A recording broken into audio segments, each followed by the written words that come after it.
이상한 알베르게 2 37번째 날 팔라스 데 레이 멜리데 1 멜리데로 가는 길. 그러고 보니 새벽에 꿈을 꾸었네. 오랜만에 꿈을 꾸었다. 달콤하고 따뜻하면서도 아주 묘한 꿈이었다. 꿈속에서 나는 멜리데의 표지판을 지나 마을로 들어섰다. 다른 사물들은 보이지 않고 오직 길만이 곧게 뻗어 있었다. 그 길을 따라 얼마쯤 걸었을까? 길의 끝에 익숙한 로고의 질문 알베르게가 있었다. 내가 그곳으로 다가가자 희미한 불빛 사이로 누군가가 두 팔을 크게 벌리고 나를 맞이하고 있었다. 내가 아직 알베르게에 도착한 것도 아니었는데 그는 내가 오기 전부터 두 팔을 벌리고 나를 기다리고 있는 듯했다. 나는 그 품속으로 빨려들 듯 걸어갔다. 묘한 이끌림이었다. 어제 페이스북을 올리고 나서 지금까지 답변을 준 사람들이 모두 함께하고 있다고 느껴져 그런 꿈을 꾸었던 것일까? 누군가가 나를 기다리고 있다는 느낌이 참 신기했다. 그러나 한편으로는 기분이 무척 좋았다. 아니, 이건 단순히 좋은 것이 아니었다. 하지만 즐거움도 아니고 기쁨도 아니고 그렇다고 행복은 더더욱 아니었다. 이 묘한 느낌은 무엇일까? 나로서는 표현할 방법이 도저히 없었다. 아무튼 꿈 때문인지는 모르겠지만 뭔가 큰 변화가 내게서 느껴졌다. 지금까지는 내가 질문 알베르게를 찾아가는 여정이었는데 이제는 질문 알베르게에서 누군가가 내가 오기를 기다리고 있는 것 같았다. 아니, 자연스럽게 누군가가 나를 질문 알베르게로 이끄는 것 같았다. 이것도 하느님의 시그널일까? 오늘은 어떤 질문을 하고 어떤 답변을 받을지 기대가 되었다. 어쨌든 꿈 덕분에 평소보다 몸도 마음도 여유로웠다.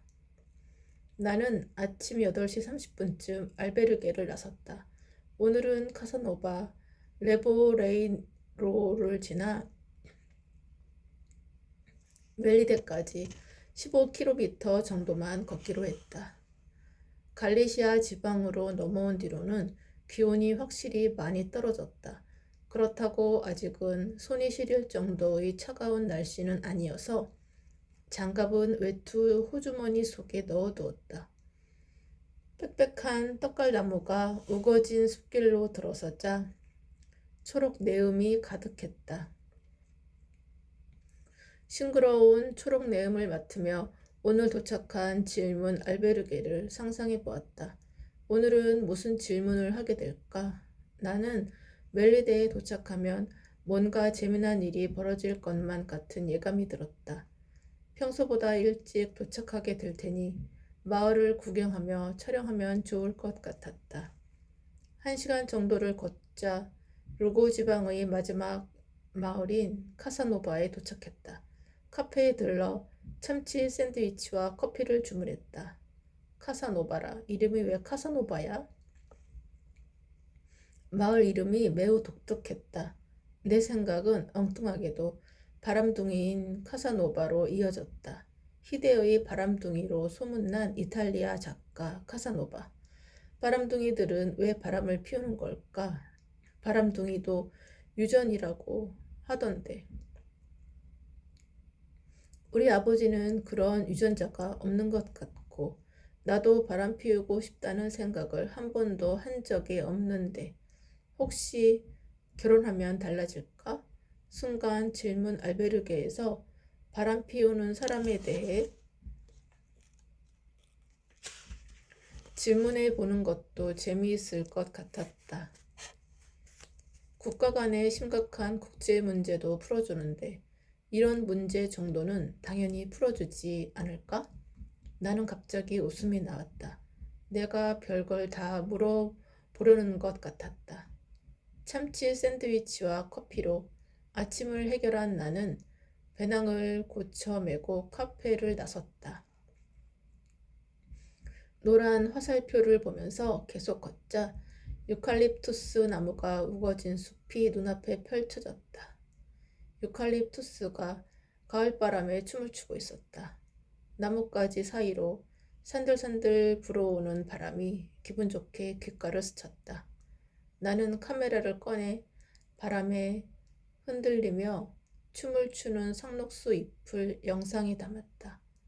흙먼지 날리는 길을 오랜 시간 걸어온 순례자들에게는 청량감을 더해주는 멋진 풍경이었다.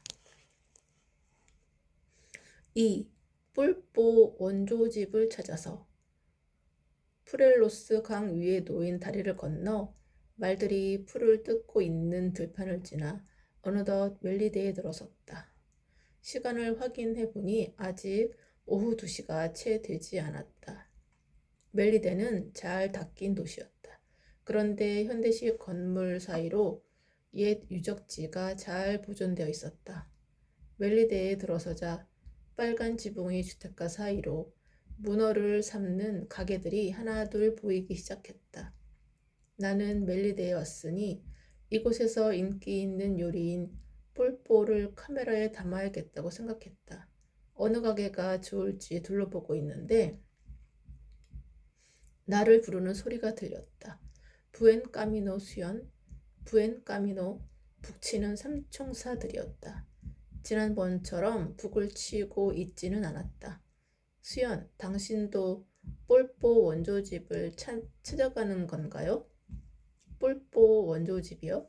네, 뿔보 원조집으로 아주 유명한 곳이 근처에 있어요. 우리는 지금 그곳에서 오는 길이랍니다. 그렇군요. 안 그래도 어느 가게가 좋을지 찾는 중이었어요. 아, 잘 됐네요. 두 번째 사거리에서 좌측으로 돌아 50m 정도 가면 식당이 보일 거예요. 감사합니다. 부엔 까미노, 부엔 까미노.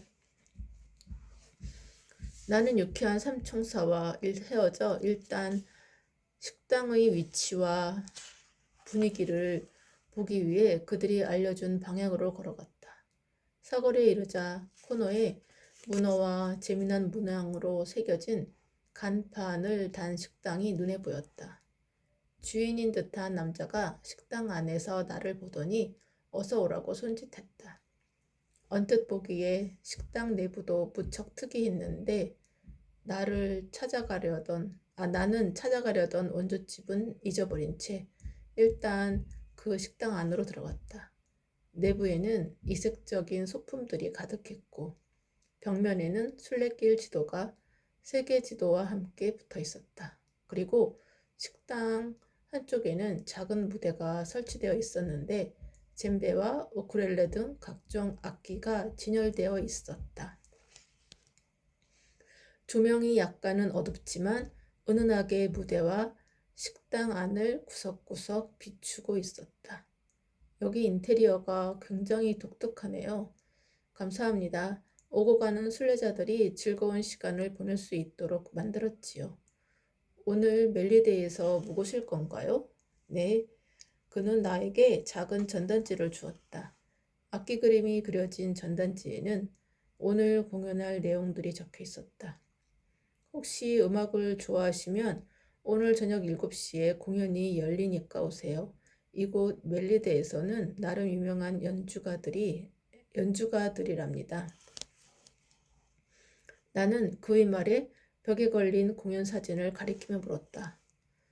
공연이 열린다니 무척 흥미롭네요. 혹시 저 사진 속의 사람들이 연주가들인가요? 눈썰미가 좋으시네요. 네, 오늘 공연에는 저기 사진 속 멤버들이 나올 거랍니다. 혹시 당신이 직접 연주하시는 건가요? 저 사진 속에 사장님도 계신 것 같은데요. 하하, 맞아요. 저도 오늘 밤에 함께 연주할 예정이랍니다. 아, 그러고 보니 이름이 어떻게 되시나요? 아직 이름도 물어보지를 않았군요. 저는 오수연이라고 합니다. 한국의 방송국 JBS PD랍니다. 순례길을 촬영하고 있어요.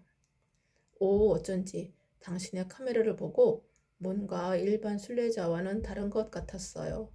저는 발렌틴이라고 합니다. 이곳 식당의 주인이자 예술을 사랑하는 음악가랍니다. 수연 씨는 음악을 좋아하시나요? 네, 저도 음악을 매우 좋아한답니다. 혹시 한국 음악도 아시나요? 그럼요. 한국의 아리랑을 아주 좋아하지요.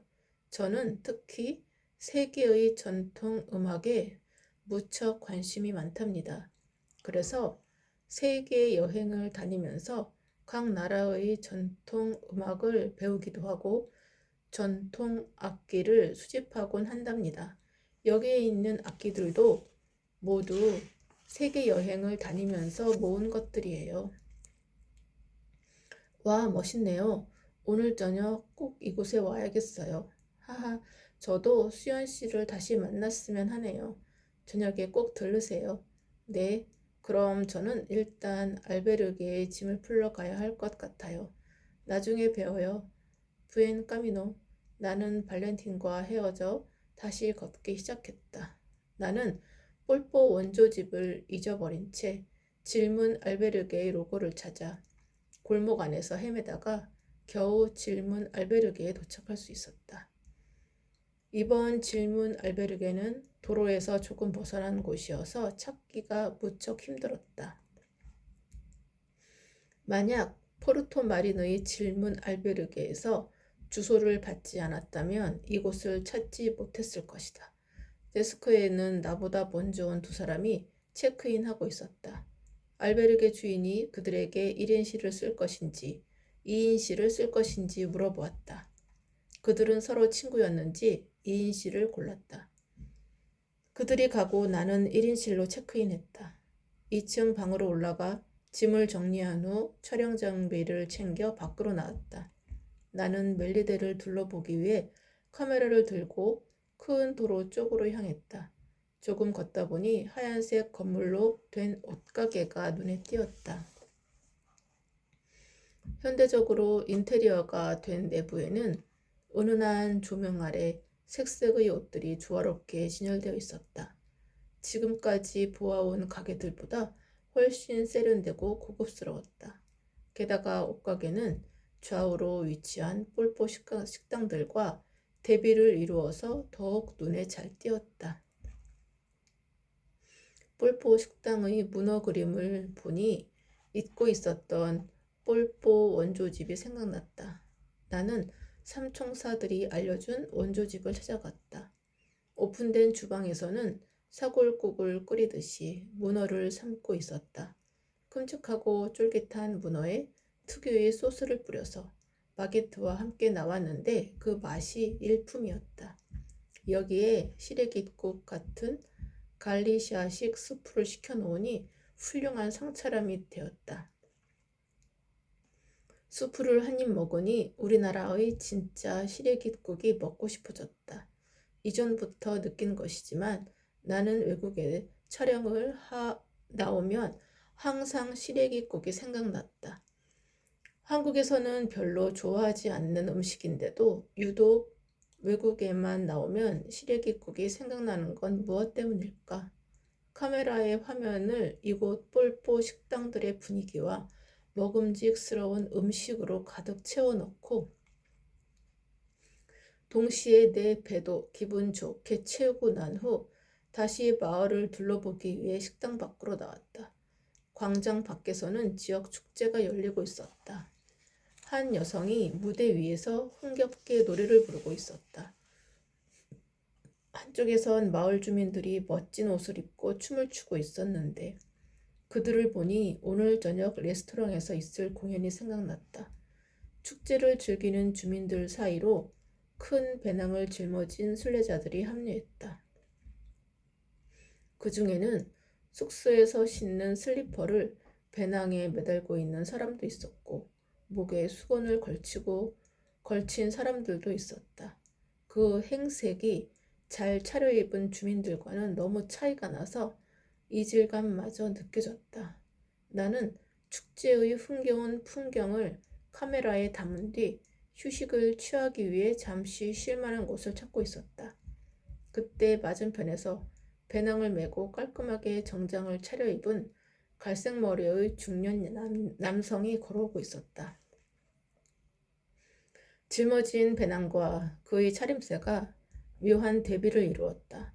나는 그 모습에 호기심을 참지 못하고 그에게 다가가 인터뷰를 요청했다. 부엔 까미노. 안녕하세요. 저는 한국에서 온 오수현이라고 합니다. 네, 안녕하세요. 저는 미카엘이라고 합니다. 미카엘 씨의 옷이 눈에 띄어 이렇게 말을 걸게 되었어요. 저는 한국 JBS 방송국의 PD랍니다. 순례길을 촬영하고 있는데 인터뷰를 요청해도 될까요? 네, 그러시죠. 미카엘 씨의 모습은 일반 순례자들과는 조금 다른 것 같아요. 순례길을 걷기에는 조금 불편할 것 같기도 한데 정장을 입은 이유가 따로 있나요? 하하, 수연 씨 말처럼 이 옷이 먼 길을 걷기에는 어울리지 않을 수도 있지요. 하지만 저는 이 순례길 위에서의 시간이 매 순간 하느님을 만나는 시간이라고 생각한답니다. 우리가 성당을 찾을 때면 옷을 차려입고 가잖아요. 마찬가지로 순례길에서도 옷차림에 신경 써야 할 것 같았어요. 그래서 이렇게 정장을 입고 걷고 있답니다. 하하, 그렇군요. 오랫동안 길을 걸으니 편한 복장만 생각했는데 말씀을 들으니 새롭네요. 그런 부분은 생각해 보지 못한 것 같아요. 미카엘 씨는 어떤 이유로 순례길을 찾게 되셨나요? 카톨릭 신자라면 그렇듯이 저도 순례길을 항상 꿈꿔왔답니다. 하지만 도무지 시간을 내기가 어려웠어요. 그리고 이번에 겨우 일주일 정도 시간이 나서 순례길에 올 수 있었답니다. 그래서 시리아에서 출발했지요. 나는 미카엘에게 몇 가지를 더 질문하고는 인터뷰를 마쳤다. 그리고 다시 길을 걸어가는 미카엘의 뒷모습을 보니 그 옆을 지나가는 다른 순례자들과의 모습과 대비가 되어 더욱 눈에 띄었다. 사실 길고 험난한 순례길을 걷다 보면 깔끔하게 옷을 차려입고 다니기는 쉽지 않았다. 매일 땀과 먼지에 옷은 더러워지기 일쑤였다. 그런 까닭에 순례자들은 후줄근한 행색도 아랑곳하지 않았고 오히려 땀으로 절은 옷들을 당연한 듯 입고 다녔다. 그리고 고생을 훈장처럼 여기는 듯 허름하고 아무렇게나 옷을 걸친 순례자들이 더 당당해 보였다. 오히려 순례자들 사이에서는 말끔하게 옷을 입고 다니는 건 초보 순례자들처럼 보여지기도 했다. 하지만 오늘 미카엘과 이야기를 나누다 보니 순례길에서의 옷차림이 어떠해야 하는지에 대한 의문이 생겼다. 미카엘의 정장이 이 순례길에 더 잘 어울리는 옷차림일까? 일반 순례자들의 복장이 이 순례길의 의미에 더 맞는 것일까? 그 순간 등산 바지에 아웃도어 점퍼를 입고 있는 내 모습이 쇼윈도에 비쳤다. 브루고스에 이어 내 모습이 어색해 보이는 건 두 번째였다. 미카엘과의 인터뷰 때문인지 오늘따라 내가 더 꼬질꼬질해 보였다. 대부분의 방송국 PD는 스포트라이트를 받는 아나운서와 배우들에 비해 초라해 보일 정도로 외모에는 신경 쓸 여유가 없었다.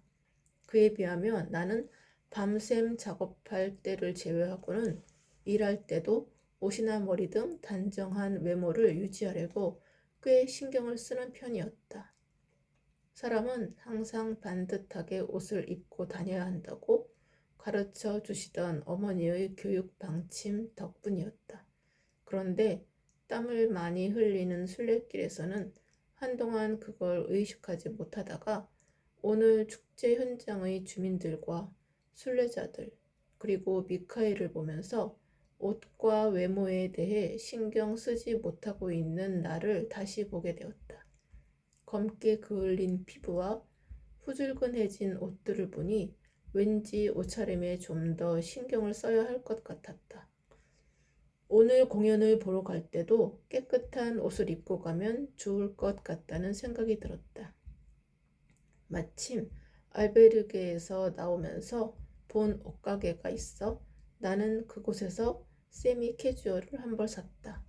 나는 알베르게로 돌아와 오늘 촬영분을 정리한 후 질문 카드를 집어들고 잠시 고민했다. 오늘은 무엇을 질문할까?